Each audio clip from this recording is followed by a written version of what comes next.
Okay, ladies and gentlemen, let's get to part two about Nigeria. Remember, very fractionist state.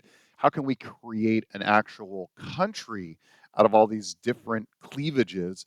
And remember, the primary cleavage is actually um, ethnic. We have a bunch of different tribes. We have the House of Fulani, the Yoruban, and then the Igbo and the Ija around here.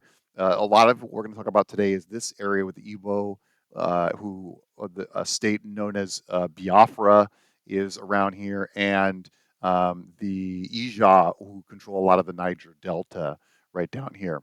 Okay, so a little history. First of all, this used to be a British colony, and they had a British style of government, including a parliament. And up into um, the parliament was obviously controlled by the British, but the closer you got towards the commercial centers of the country in the south, the more democratic it was. And because the north was farther away from the power centers, the north was more authoritarian. So southern Nigerians, those Yorubans and Ija, um, were seen as loyalists to the British.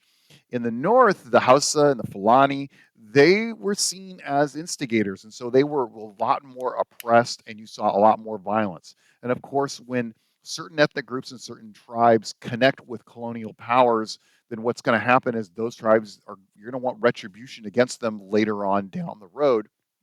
And that's what happened when Nigeria became an independent country in 1960.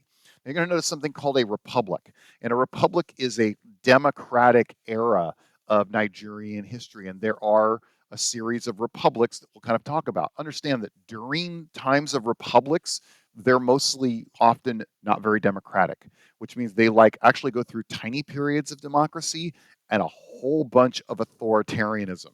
Okay. So in the First Republic, 1960, they have what's known as the Westminster model, which is the style of the UK. And basically, those Northerners essentially win the election. They get all jacked up. They end up taking over the government.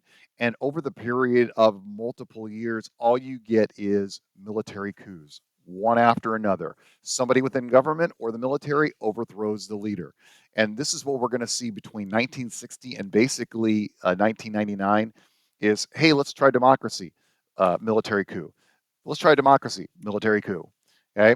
So the First Republic try a democracy. House of Fulani try to enact their revenge, and there's just a series of military coups. This leads in 1967 to what's known as the Biafran Civil War.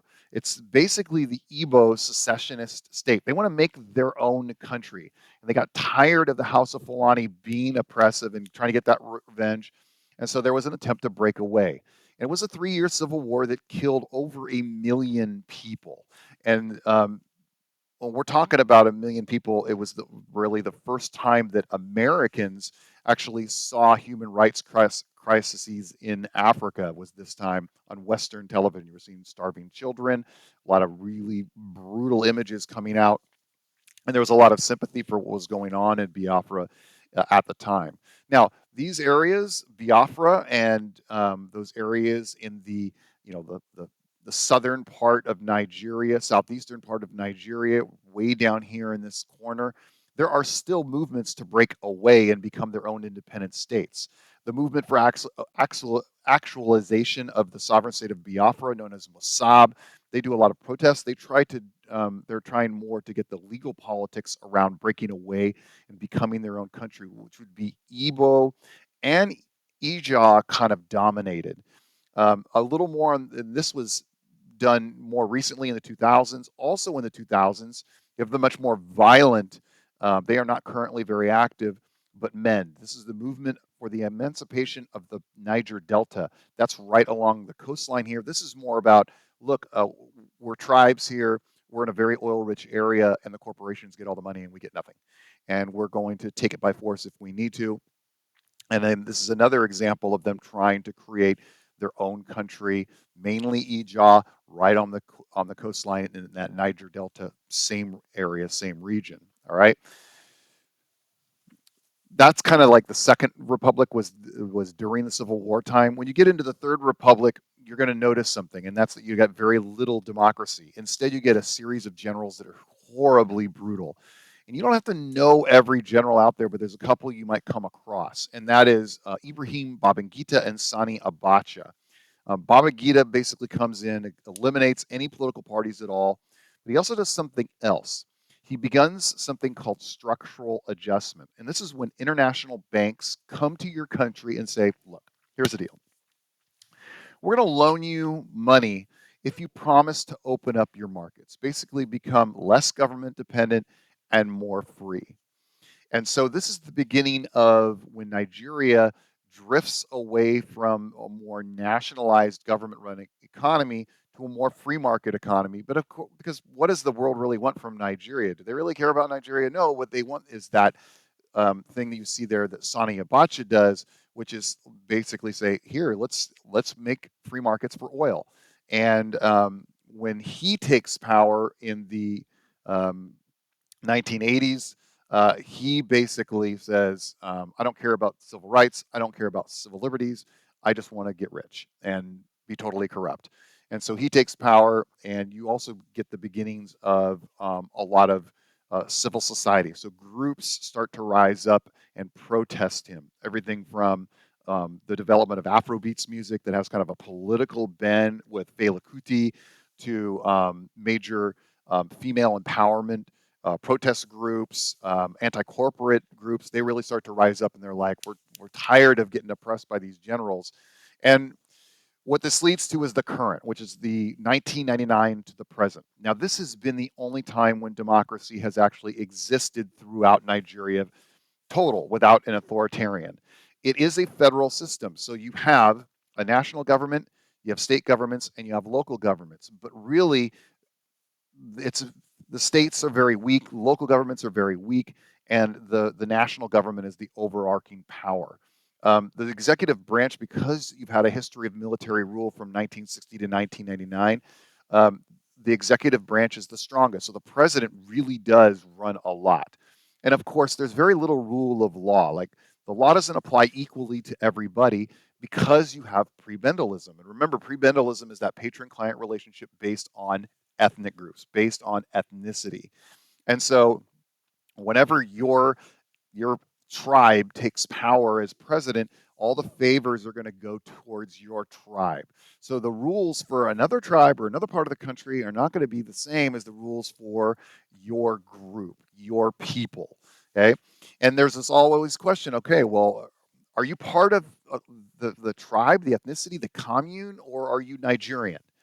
Because there's just so many different groups. And so what the government tries to do in 1999 is solve that problem of how do we get people so divided into becoming a national group, a Nigerian collection, not a collection of tribes. Okay. So there are 36 states in one territory. There's, again, federal, state, and local governments. Power is pretty much the presidency over all of that. So what you need to know about Nigeria is less about the legislative branch and judicial branch, more about that the president is dominant. Here's all the states in Nigeria. You're not going to need to know anything about the states, just to know that the capital's in the middle, of course, for a reason, because again, that's trying to satisfy the different groups that exist within this country. You're not going to need to know every little leader of the country, but I'm going to throw out some names that you might hear about. One thing you should be, like, notice immediately, here's 1960. This is when it becomes an independent country. Got a lot of generals in here. Okay, so let's take a look at a couple of generals that you may need to know about. One is this guy, Major General Muhammadu Buhari. That guy, General Olusegun Obasanjo, that is the one we were talking about earlier, that Ibrahim Babangida. He's seriously a bad dude. Okay. Then you have another general over here, that is Sani Abacha. He's also really bad dude. But notice he had this blue line. This is the dividing line between when Nigeria was an authoritative state and then a democracy. Okay. That went from authoritarian to democracy.